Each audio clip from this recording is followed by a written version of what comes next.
And twice in 2 weeks, residents of one HDB block in Hougang are getting swabbed for COVID-19 yet again.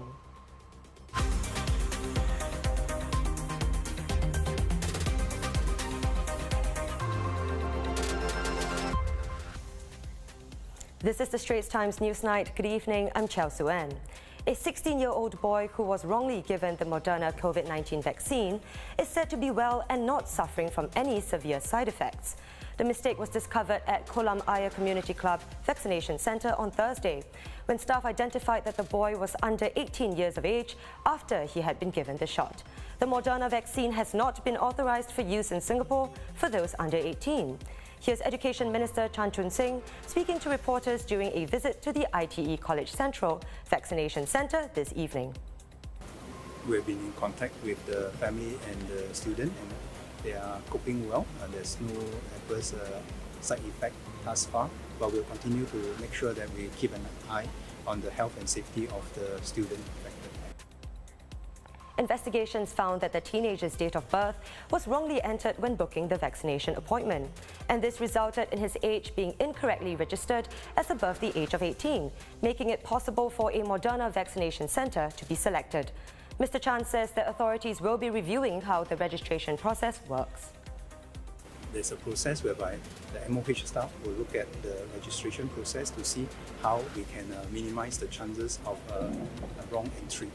But having said that, the final layer of check must be on the ground, whereby prior to the vaccination, the staff will check and verify the IC number, the allergies, the age profile of the person coming in for the vaccination. So we have also issued out instructions, particularly to all the centres offering Moderna.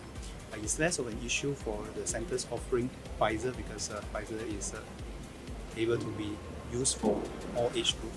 But for Moderna, thus far we have not gotten the HSA's approval for that. So we want to make sure that all the Moderna centres put in an extra layer of check to make sure that whoever goes to the Moderna centres is eligible for the Moderna vaccine.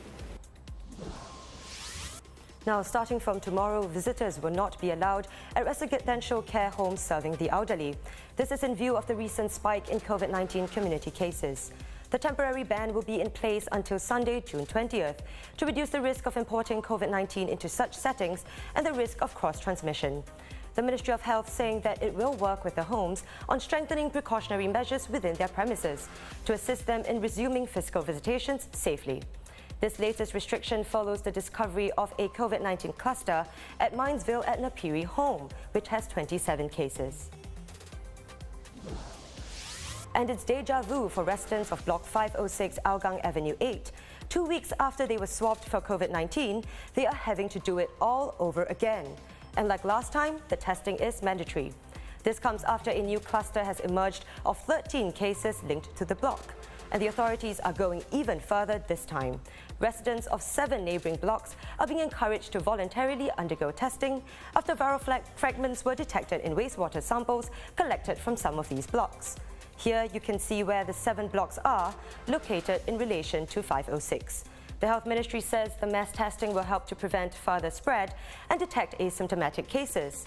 Residents and visitors who were at the blocks between May 19th and June 3rd are encouraged to undergo testing.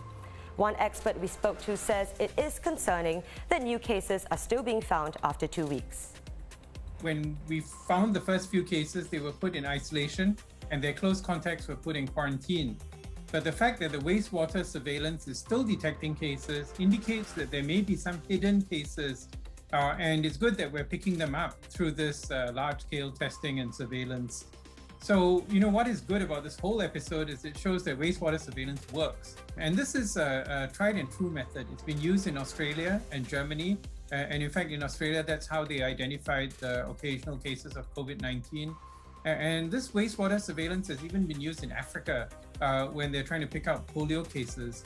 And what they do is they keep doing the surveillance, keep looking at the villages, try and find the polio cases, and then they do the surveillance until the surveillance is negative, and then they can breathe a sigh of relief. 7 new COVID-19 cases in the community were reported today, the lowest since May 10th. 2 are currently unlinked, while the 5 linked cases had already been placed under quarantine. 6 imported cases were also confirmed today, all returning Singaporeans or PRs. This brings today's daily total to 13. Singapore will bar all short-term travellers with a travel history to Guangdong within the last 21 days from Sunday, June 6. This as the Chinese province grapples with growing case numbers since May. Singapore citizens, PRs and long-term pass holders who have been in Guangdong will have to serve a 7-day SHN at their residence.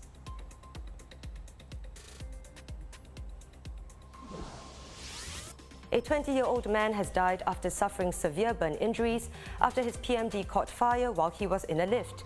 The incident, which happened last night, occurred at Block 537 Woodlands Drive 16. Members of the public had used buckets of water to put out the fire before the SCDF arrived. The man was then taken to Khoo Teck Puat Hospital, where he later died. Preliminary investigations indicated that the cause of the fire was of electrical origin.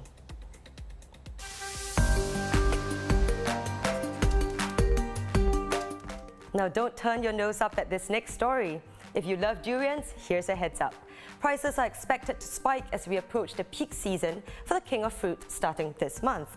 Farmers in Malaysia are blaming the inconsistent weather, resulting in a smaller supply of durians after many of the fruits fell before they could ripen. But all is not lost, with one farm owner saying that after the heavy rain and strong winds last month, some trees are blooming late. And that means that the durian season could stretch well into August. Now, if like me, you love traveling but hate flying, you might have something to look forward to. In just a few years, a flight from Tokyo to San Francisco could take just about 6 hours, about half the time it currently takes. This as United Airlines announced a deal to buy 15 supersonic jets, planning to carry passengers on the ultra-fast planes by 2029. These would be the first commercial supersonic flights since the grounding of the Concorde jet. United is buying the supersonic jet, dubbed the Overture, from Boom Supersonic, an aircraft maker based in Denver. The plane is slated to be much quicker, roughly twice as fast as today's commercial jets.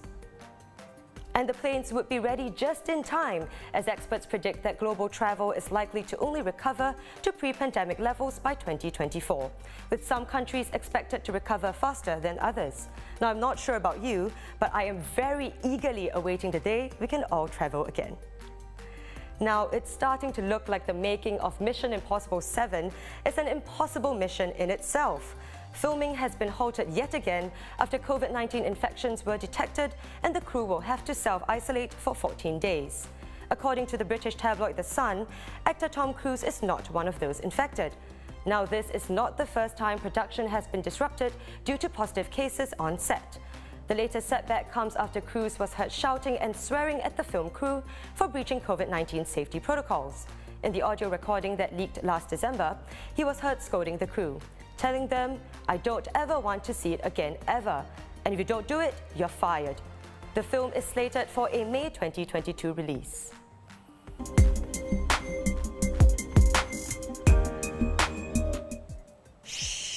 Buckle up for the horror release we've all been waiting for.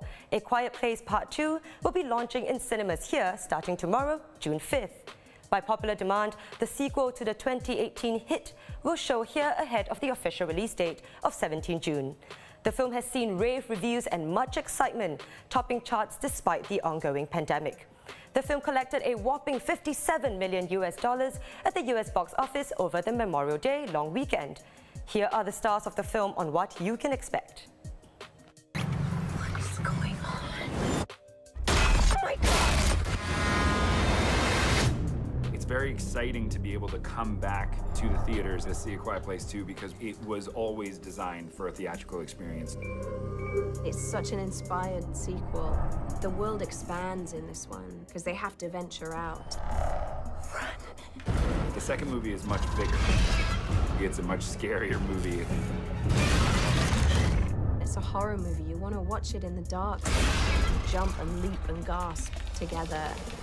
But I'm really excited for you guys to see it.